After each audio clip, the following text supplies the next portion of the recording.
Welcome to Public Comment. I'm John Dunbar, former mayor of Yountville. And I'm Alfredo Pedroza, former Napa County supervisor. Thank you for joining us as we talk about politics, people, and whatever else is on our mind. For the most part, people are doing well, but it's also very fragile. We don't think you should be growing that crop here, even though it's permitted. And they should be following the rules. Those are keys to our local economy. So, Alfredo, what's on our agenda today? Well, John, not just because we have wine in front of us, but I think we should talk about the state of the wine industry in Napa Valley. What do you think?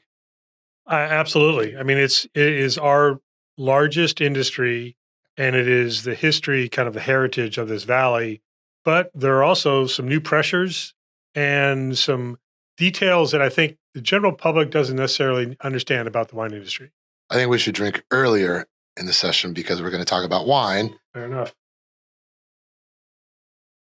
You know, look, and I think people anticipate that you and I should talk about wine because, you know, there was a running joke at one point that every picture you had, you always had a glass of wine in your hand. Is that right? It wasn't a joke. It was reality. I was proud to hold a glass. It's funny because politicians are notorious for hiding the alcohol. Oh, remember? Yeah, hide it behind the your back. or behind the person next to you in a group photo. And I'm like, no, here I am, loving it. And I was always drinking Napa Valley wine, of course. But, you know, it's something to really be proud of that we have one of the, if not the finest wine regions in the country for sure. Actually, in the and world. One of the best in the world. Well, look, I hid the wine once in a while. It wasn't because we were, not proud of the wine. It's just part of etiquette, I think, sometimes, or the image that we're supposed to fit, right? But look, to me, though, when you talk about the state of the wine industry, I don't think it's doom and gloom, right? I think Napa County is going to survive, and a lot of it is cyclical. But, you know, what I hope we can shed light on today, though, John, is how hard it is to be in the wine business and acknowledge it, right? In a time when everyone thinks that you're driving Ferraris and Lamborghinis in the vineyards, it takes a lot of fucking work to be successful in the wine business, right? And just to provide some color, right? Because, you know, I was trying to think about, you know, what we wanted to talk about today. And for someone that's doing, you know, running a winery in Napa Valley, you know, just to provide perspective, you could deal with the state water board. You can deal with the Board of Forestry for road standards. And then you're going to deal with the local government planning commission. And then you get to deal with your wonderful neighbors. Like, that's a lot of government intervention with a lot of unknowns, right? And what I've heard from people is they don't mind going through the process as long as the standards are set and the measuring stick is clear. But you and I know this, a lot of the time, people don't know what the measuring stick is or where the goalpost is, and it keeps moving. And I think that level of uncertainty in the bureaucracy makes it really hard to do business, and I think creates some uncertainty for the wine business in Napa Valley. Well, for the last 50 years, it's been acknowledged by most that agriculture is the highest and best use of the land in Napa County. That doesn't mean that everything gets developed everywhere anytime there's interest. To your point, there are rules and regulations at the local level, at the state level, even at the federal level about what you can do and where you can do it. One of the real challenges recently in the last few years is even if you follow all those rules and regulations and laws, you could be denied. Yeah. And now those denials can be based on, as you said, neighbor complaints, emotional feelings about a vineyard being planted or a winery being developed, even though that land is zoned for that kind of use. Look, you're right on that. And someone that's buying that piece of property is buying it with the risk, to be fair too, right? But I think what's become hard is when you have to go through the process, and it can take years of unpredictability, paying consultants, paying attorneys, paying engineers. And sometimes what you and I know we've heard, some of these developers or business people are millions of dollars in without uncertainty whether they can bring their vision to reality. And it's not that, you know, when that proposal came before us, we wanted to be a business-minded elected. It was trying to be common sense. But when you strip it down to the facts, and you and I know this, right? Because there's some recent examples where people are in a few $1 million and then they have to go invest another $10 to $20 million to build a winery. And then we impose limits on how many visitors they get to see. That's hard, right? From a business perspective. And I kind of feel that, especially with the perspective that we bring as electeds for a long time in this valley, that government is supposed to support Yeah. interests, and that's business interests, it's environmental interests, that's community interests, all of that together. But I'm seeing what feels like the imposition on applicants and the difficulty to work through a very complex and very expensive and very timely process. So, I hear over and over again from some of the vintners that I see on a regular basis that we need a place to produce wine. Grapes are one of the few crops that you can't just grow and sell. It has to be produced. And so it's a natural to have winery development in ag land, and it has gone very well for decades. There is a challenge to that normal behavior now more than ever, and I just feel like it's more special interest driven than a real concern about what's happening. We've talked before about the amount of growth, the amount of vineyard plantings, winery development is far below what was Yeah. projected, and that's a good thing. Well, look, it is because it shows that the free market is working, right? And along those lines, I really want to be clear. Look, I don't think it's government's job to make businesses succeed, but I do think it's government's job to create an equal playing field for anyone that wants to do business in Napa. And of late, I think people are putting their thumb on the scale and they're making it harder to do business in Napa, whether it's the barrier to entry or the cost of doing business. And I think that is impacting the state of wine, which is kind of the topic that we want to talk about today. And I think we got to define it a little bit more, right? So someone that's coming in, buying a piece of property, whether they got two pennies to do it or a hedge fund, you and I really don't care. They just want to do business. And they should be following the rules as they are, right? But what's hard though is when all of a sudden you got to deal with all these other agencies at the state level, right? And the state water board is appointed by the governor, right? So you would hope it's not political, but sometimes it can be. The board of forestry, right? Saying that, you have to widen your road.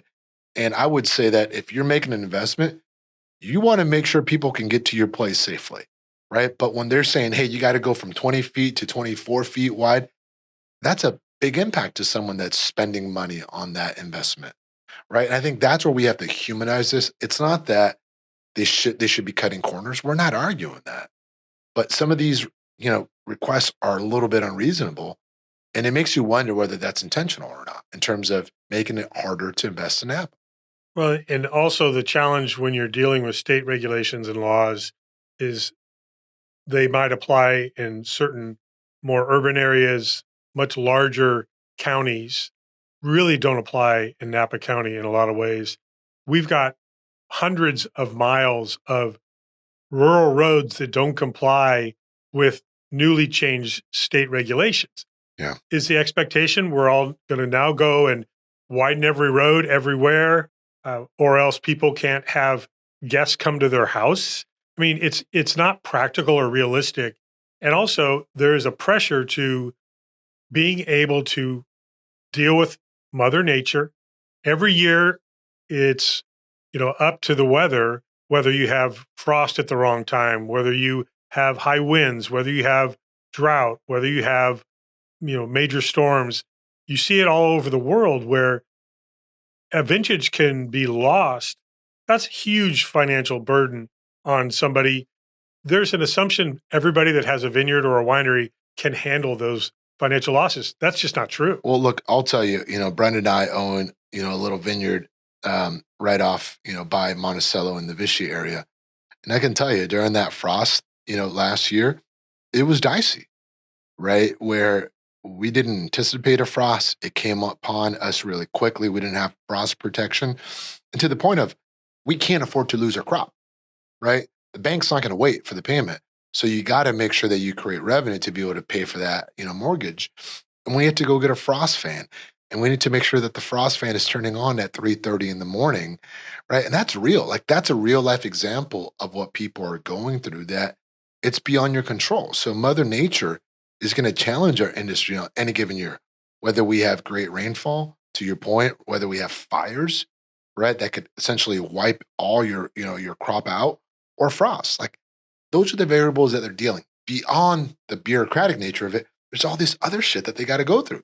And that's real, right? And I do think that's creating an impact on the state of the wine industry today. And some people question why wine costs what it costs. And it's a profit business for one, For some, but yeah, it's supposed to be. But the understanding of what it takes to go from the vine in the ground to the wine in the bottle and paying the wages that we all want people to earn in the valley, from farm workers to vintners to the truckers, the bottlers, everybody, and then the retail component. Those are keys to our local economy that have been hugely successful for us for a long time. look, you and I don't own a label. We drink wine. So, I think we got to put some guardrails on how much we can say about, the wine industry, because I'm assuming someone's going to tune in and they're going to be saying, man, they did it right, or they did it wrong. But I do think the point that we're all trying to say, it's fucking hard, right? And to me, when we saw applications, the way I looked at it is, how do we try to make this a net positive for the community, right? To facilitate investment, to facilitate job creation.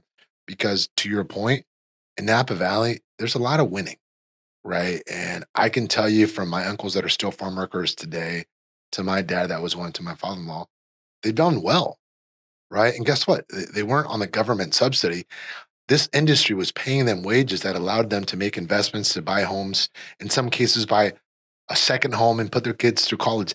That's the product of this industry, right? And I'll shout out, some of the vintners that said, we need to make 100-point wines, but let's also make 100-point farmers, right? And I think we've done that. But I think the reality of it is, how do we shed light on how hard it is to do business? And I think you and I were talking about it the other day with the Surgeon General making some comments about the consumption of wine. That doesn't help. Right. I mean, the Surgeon General said that alcohol is a risk factor for cancer. And the World Health Organization says no alcohol is healthy. And when you start to look at some of the influences, especially with the WHO, and there are special interest groups that have really pushed their no alcohol agendas, not based in science or fact, but based in their individual perspective on alcohol, those are massive impacts on the industry globally, but also locally. And you already have a lot of pressures to be successful. We saw what happened when post wildfires, when tourism was significantly down, and during the pandemic, when everything was closed or limited access. Those were financial impacts that nobody can budget for, Yeah. but people lose jobs, people lose salaries, they worry about whether they can pay their mortgage or their rent. Those are real consequences. So we need to be careful when we start poking at our most successful industries just because we don't like that particular industry. We need to, and it certainly isn't me. I've been a strong supporter of business in the wine industry and tourism as a whole, but there are some folks that can dismiss the benefits because of their personal interests. Look, you and I are not doctors. So I'm not interested in pretending to be doctors, right? So if there's some legitimate concerns around the health, right, and the consumption of wine, let that be its own discussion. But I do believe we're interjecting politics into it. And that's what I oppose. And at the same time, if you and I want to have a glass of wine, let's have a glass of wine, right? And what I'm struggling with is this overreaching of, I'm going to tell you what's good for you, right? And I've lost family members to cancer. So anytime you say cancer, it's fucking real. right? So I don't need someone to tell me that or to say that we're being insensitive to that. You and I have stories of losing people to shit, right? So I don't want to be insensitive to what it might cause or what people think it's causing. That's separate and apart.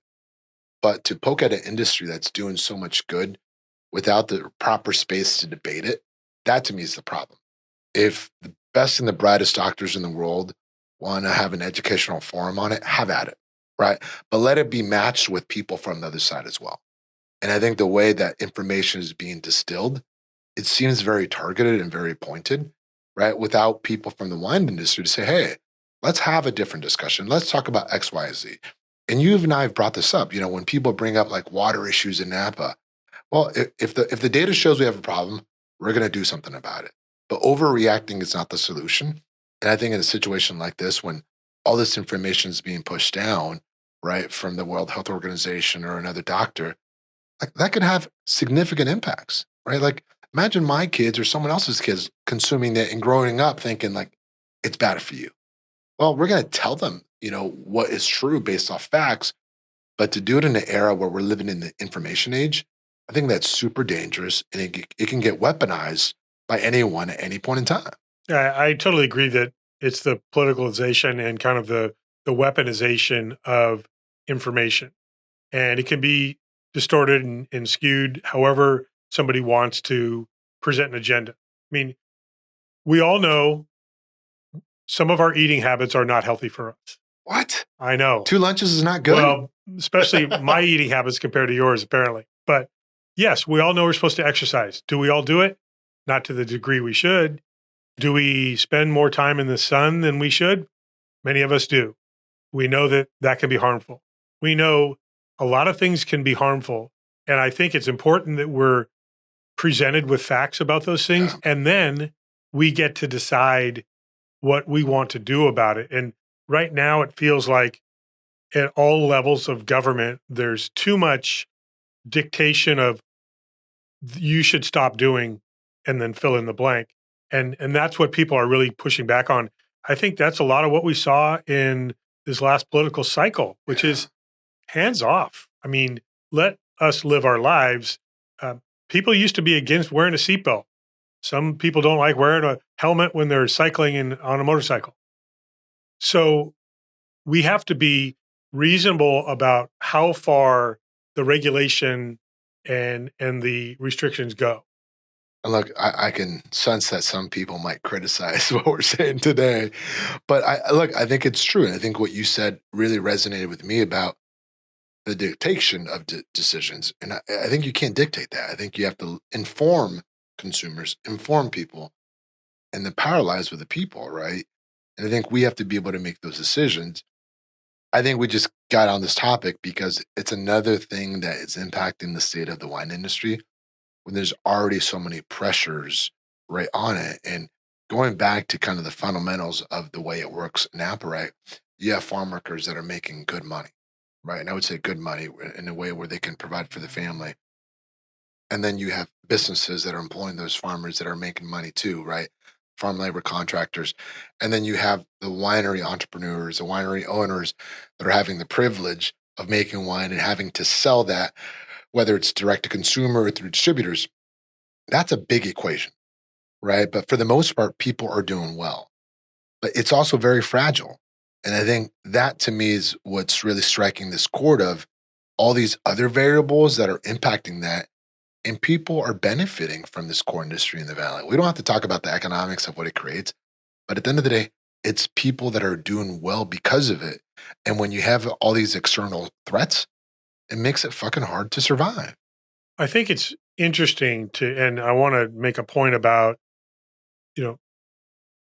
grape growers and winemakers. They're part of not only agriculture, but they're farmers. And I know you with your small, modest vineyard, you're now wearing cowboy hats. You're wearing a farmer hat, sorry. But it's true. These are crops that you are growing and producing a product. I wonder if the folks in the Midwest growing row crops, or even in other parts of California growing the kinds of things that we consume also, are they feeling those same pressures from from neighbors, residents that are saying, we don't think you should be growing that crop here, even though it's permitted, because we're not into that crop. Because that's really kind of what's happening here in the wine industry.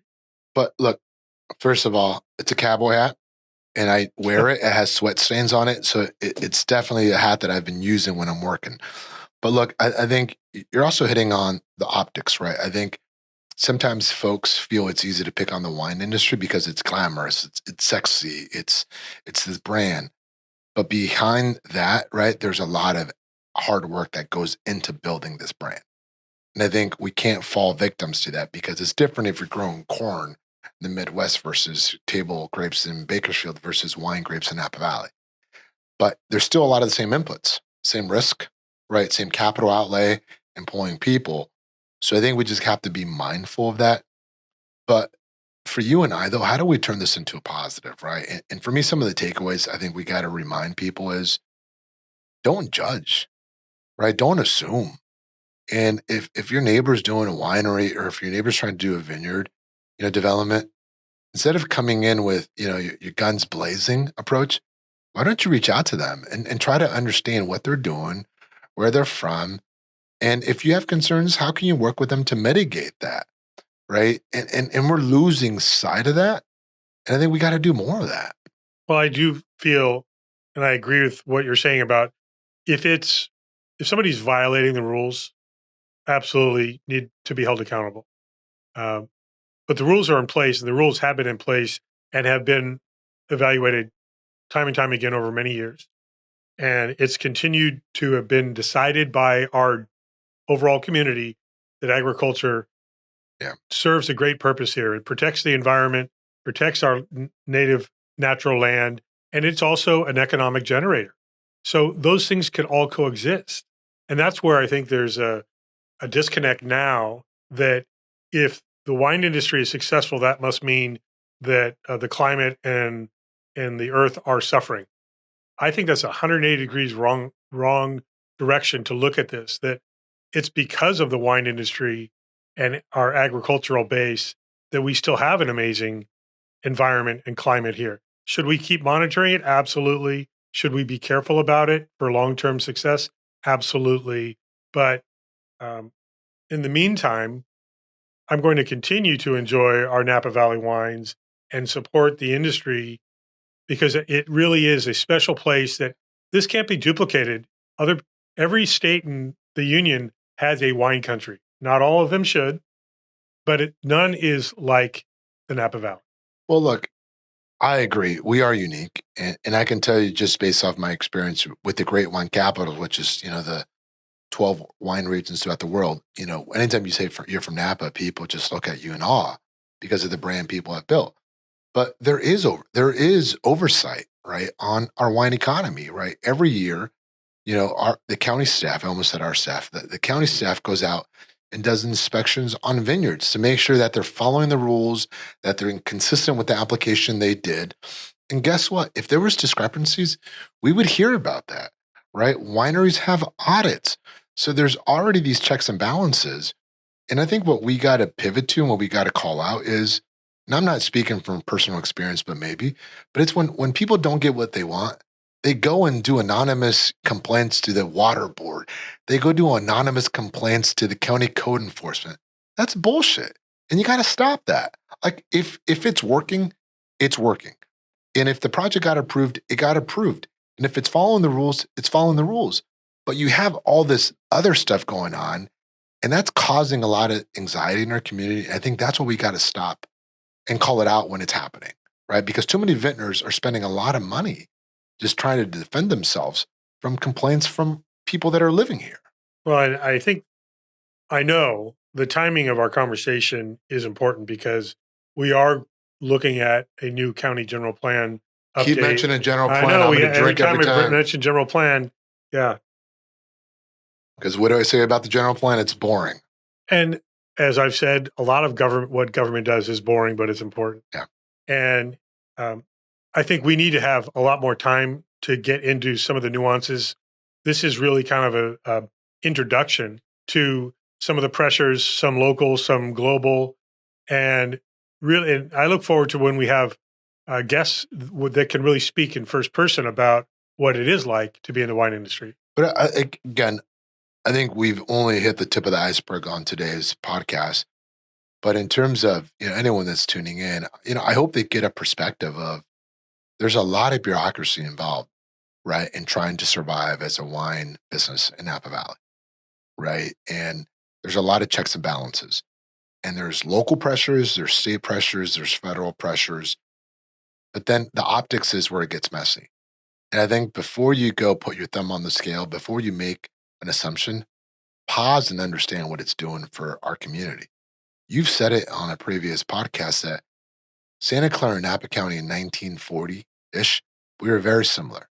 And we took two different paths, right?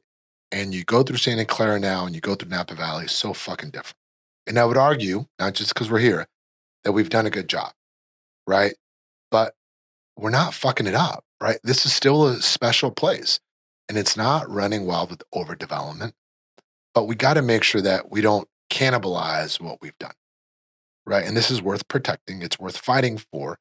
And again, if you're choosing to live here, then be proud of it and be part of the solution versus trying to chip away at it. Because guess what? I do think the people that are investing here, they can invest in any other region. There's other wine regions, as you said, in California and throughout the world. They're choosing to invest here. And we're trying to make it hard on them, right?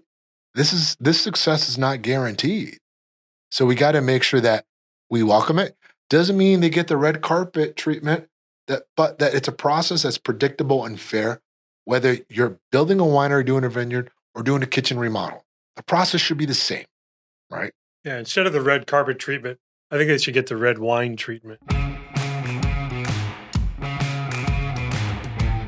So we'll be talking more about this. But one thing just before we end this, I know didn't mean to shut you down there, but I just challenge everybody that's out there, especially the folks that are disgruntled. Think back to either when you moved here and why did you move here? Some people were multi-generational or are multi-generational. They were born here and never left. Why didn't you leave? What is it that you love so much about this place? And is it still here? And if not, tell us about it. And the folks that moved here, like I moved here in 1998, so I'm a newbie. It's only 26 years.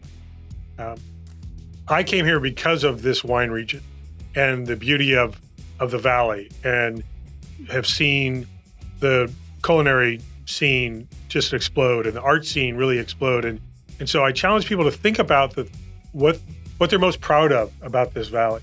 They can all send us their thoughts, publiccommentnapa@gmail.com. And as we've said before, I'll read them and I'll tell you about them. I won't read them.